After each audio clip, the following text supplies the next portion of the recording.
guys, welcome back to the channel where I cover missing persons, unsolved cases, crime news, and more. So, Sarah Boone's family court closing posted today on the Orange County Court Clerk website. Say that 10 times fast. So I'm gonna go through that real quick. It's it's not as exciting as you might have thought or hoped it would be. So it seems like she kind of copied and pasted or something. I don't know. I'll let you guys, obviously come to your own opinions on that. Here is the closing argument that Sarah sent in. It is 5 pages, so she actually followed that particular guideline or rule. In the Circuit Court of the Ninth Judicial Circuit in and for Orange County, Florida, and re the former marriage of Brian C. Boone, petitioner, and Sarah K. Boone, respondent, and as of course has the case number up top there. Respondent's written closing argument. Respondent Sarah K. Boone, and in her best representation and efforts, submits her closing arguments in opposition of the petitioner's parenting plan, amended and support orders, and all the requests the petitioner is attempting. Opposition states as follows. So again, I think that she copied and pasted this from somewhere. I don't know. To begin, the respondent would like to address the section of alimony and the petitioner's motion for modification of alimony filed April 12th, 2022. Respectfully, before this honorable court considers this request, the respondent asks that judicial notice be taken of her petition for contempt, filed April 11th, 2023, against the petitioner, whom has willfully failed to comply with court-ordered alimony obligations by neglecting to pay ordered alimony to the respondent prior to filing his petition to modify. If that wasn't a run-on sentence, I don't know what was, but there's a lot of crazy grammar stuff in here. Under Florida law, alimony obligations are court enforceable and cannot be ignored without consequence. Section 61.08 Florida statutes governs the award of alimony, and when such an obligation is established, the paying spouse must comply absent modification by the court. Further, Section 61.14 Florida statutes explicitly allows for enforcement actions and contempt proceedings when alimony remains unpaid. Florida courts have consistently held that failure to pay court-ordered alimony constitutes grounds for contempt, as these obligations are not optional, they are legally binding. Now, notice the font size and type changes here, so another sign that she's cut and pasting, and I don't know from wherever she got all this from, and just changing it to fit her narrative. It is important to take note that the former husband, Brian C. Boone, was employed full-time during the entire 2 years that he did meet the requirements of his court-appointed alimony payments. The petitioner cannot in good faith request a downward modification while simultaneously standing in violation of the very court order they now seek to alter. Equity demands that one must come before this court with clean hands, and the petitioner's noncompliance bars them from the relief they request until such errors are addressed. I don't know if she meant errors. Again, that's what happens when you cut and paste and you just try to change the names and make things fit into your own little box. In the second portion of the petitioner's request, he asked this court to impute income to the respondent for purposes of calculating child support obligations. Respectfully, this is improper to do under both Florida law and authority from other jurisdictions. This issue has been addressed in Department of Revenue versus Lamas 196 Southern 3D 1267, where the court held that trial courts cannot impute income to an incarcerated individual absent a showing of the ability to pay. The Lamas decision aligns with persuasive authority such as Lambert versus Lambert, 861 Northeast 2D, 1176, 1180, where the Indiana Supreme Court concluded that imputing income to an incarcerated individual is improper because such individuals lack the present ability to earn income. And then we have here, it looks like something's going on with like something that may have been highlighted. The respondent in this case is serving a life sentence. Yeah, we know, Sarah. There is no evidence of present or future ability to generate income. That's what happens when you kill somebody. Yeah. Florida law on child support recognizes that obligations must be based on actual ability to pay, not speculative or non existent income. To impute income here would not only contradict established law, it would create an artificial support order that the respondent has no capacity to ever be able to fulfill. With respect to the nature and purpose of child support, it is important to emphasize that child support exists for the best interest of the child, not as a punitive measure against the parent. Section 61.30 Florida statutes establishes the child support guidelines and sets forth that child support is always designed to meet the needs of the minor child. The Florida Supreme Court has repeatedly underscored that the focus of child support orders must remain on the child's welfare, not on creating financial leverage between parents. The petitioner further requests that if the respondent is awarded any monetary relief, such relief should be retroactively offset against alleged back child support obligations. Respectfully, this position is legally and equitably unsound. To allow such an offset would defeat the entire purpose of child support. Child support is a vested right belonging to the child, not the parent, and Florida courts have long held that these rights cannot be waived, bargained away, or retroactively manipulated to serve the financial interests of one parent over the child. Does she realize that really kind of that goes back to Brian's, his side right there?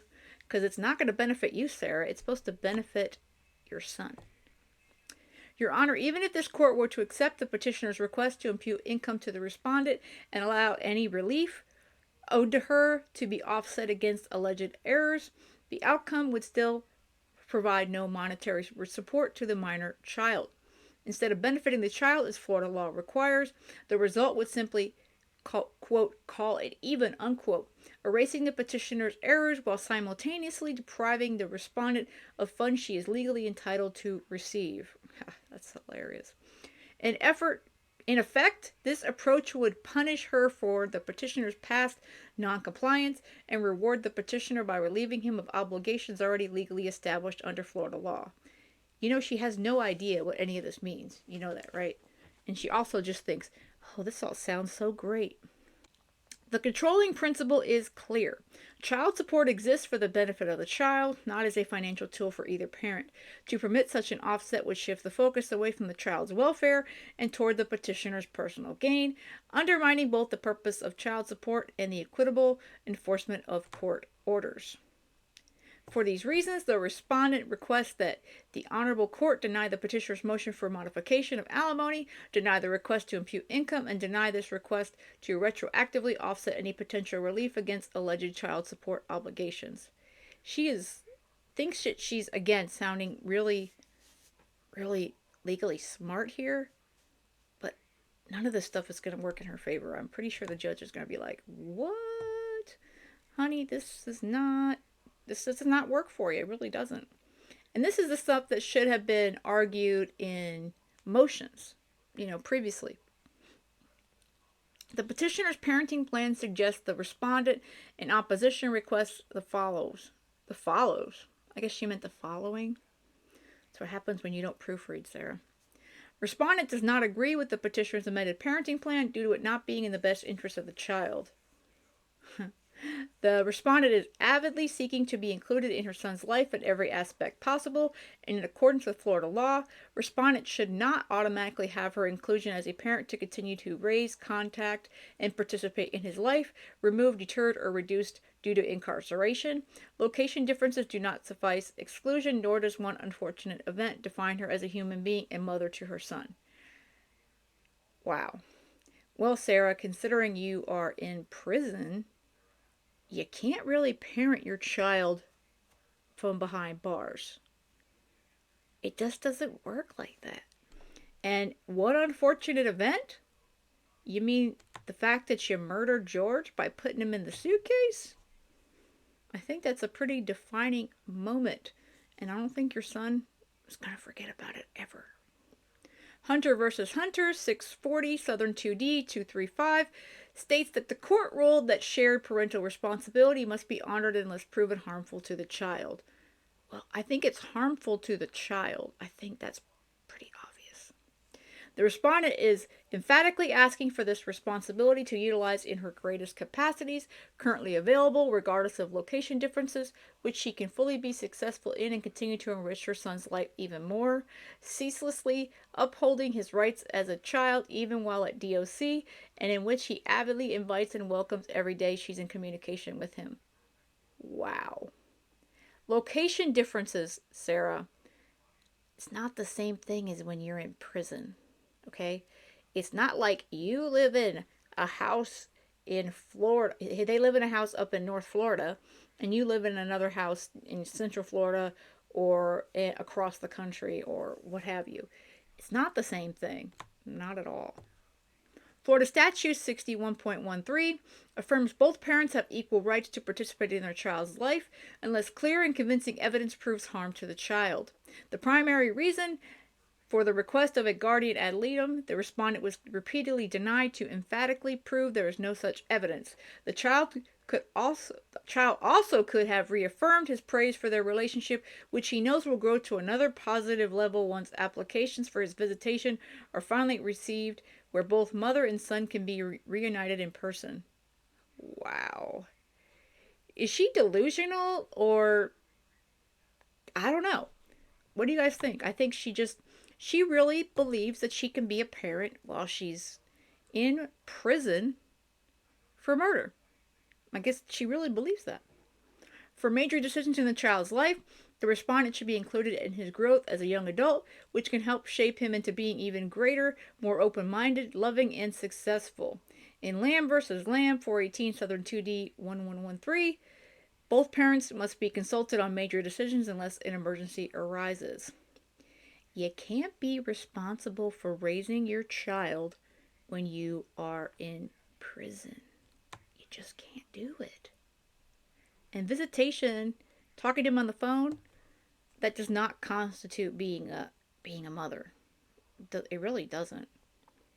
The respondent's mind, heart, soul, and overall being, which lists for her son, still computes love, understanding, compassion, knowledge, wisdom, goodness to provide to her son's life, no matter where she is. She desperately wants to be included and has not been since her incarceration, where withholding of such redeeming qualities to their son from the respondent have been due to petitioner's ongoing decision to alienate her. Well, here's the thing, Sarah. You can't be a good mother and provide any kind of goodness to his life when you're in prison again for murder.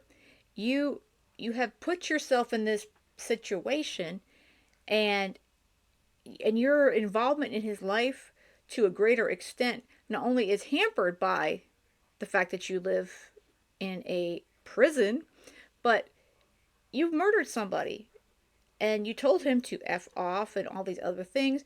You can't even take responsibility all these years later, over 5 years later, to the fact that you murdered George. You can't do it. So how does that make you even possibly a good example to your son? I don't think it does. Okay, it looks like he or she must have forgot something. Because look at that. Between parties, not to reward a party in bad faith. So I guess she cut and pasted, and then she sort of like screwed that up. So that seems like there was a missing part of that sentence there, Sarah. So again, I know you felt like you were in a hurry because of the 5-page thing and you wanted to look real smart, but yeah, this is not working for you. Between parties, not to reward a party acting in bad faith. The respondent additionally asked this court to strike or dismiss the petitioner's request as nothing more than another improper act to evade his obligation to pay long-standing alimony errors. It's all about the money, really. I mean, besides that she wants to see her son, all she talks about is the money. Furthermore, the petitioner has alleged that the respondent is the party who has caused chaos and delayed these proceedings. Respectfully, this assertion is contradicted by the record. On April 18, 2023, it was the petitioner himself who filed a motion for continuance, despite the fact that the respondent was prepared to have all pending motions heard more than 2.5 years ago. He put it on hold because you were in jail pending trial for murder. I mean, it's pretty easy to understand, Sarah. It's not rocket science. The respondent firmly rejects the petitioner's baseless allegation that she's the cause of delay. You are the only cause of delay, Sarah. You are the cause. Period. Moreover, the choice to retain private counsel is just that, a choice. Well, you don't have any money, so you don't even have a choice. You're just very jealous and upset that you don't have the ability to get a lawyer. Really, that's the bottom line on that one. This is a civil matter and no party is compelled to hire an attorney.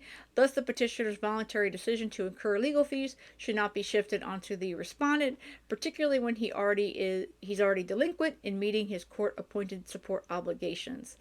To award fees in this context would effectively reward the petitioner for noncompliance and penalize the respondent, an outcome that is wholly inconsistent with principles of equity and fairness under Florida law. She doesn't understand how any of this stuff really doesn't work in her favor, but remember, she's the smartest one in the room, but she's not. The respondent wishes to remind the court that the petitioner alleges to have paid for a storage unit for 2 years, but has failed to provide any evidence of this.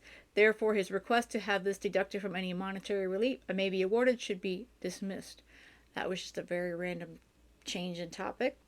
For all foregoing reasons, the respondent, Sarah K. Boone, respectfully requests the court A. Find the petitioner in civil contempt for violating the court-ordered payments he was ordered to pay while he was employed, and order the petitioner to pay $26,000 in alimony and $2,314 in interest payable under Florida law. B. Deny the petitioner's request that he calls even that imputes an income to the respondent for child support. C. Deny the petitioner's proposed parenting plan and grant the respondents in place of. Respectfully submitted on the 2nd day of September 2025, in all gratitude of this honorable court's patience, Sarah K. Boone. And there's her, looks like the certificate of service. But this, she thinks, makes her sound like she knows what she's talking about. But she doesn't. She doesn't even know what most of this means. I can guarantee you that. She has no idea what any of it means. She's like, hey, this sounds real smart. I'll just put this part here, cut here, move it around. Oops, I forgot to check my grammar and change the font. Sarah, you know, as much as your crazy letters in the past to judges and such have driven us all crazy, and I do look forward to the next one, actually, which I'm sure will be to this judge. I'm sure she'll be awaiting that one as well. You could have done a lot better if you would have done a 5-page letter. You have no care in here. Nothing sounds like you actually care for your son, really. No responsibility taken. It's all about me, me, me. Which is pretty much Sarah Boone. So, that was her closing. Again, the only thing I think that she accomplished was she did it in 5 pages and she had it in the mail on time. And even though we've been waiting all this time for this to post, and obviously we're still waiting for the judge's decision, I think it just took a lot of time to come from the Department of Corrections to get to the court and all that sort of stuff. You know, the mail service is not exactly fast and reliable. But let me know you guys' thoughts, because I know you guys have all been waiting to hear this as well. Let me know what you guys think in the comments, because I do love to read you guys' comments on these. And as soon as we get a decision on the court website, I will definitely let you guys know. And if there's any letters I cannot wait to read, I will definitely be reading them here as well. And with that, I hope you guys have a great rest of the day. And most of all, stay safe.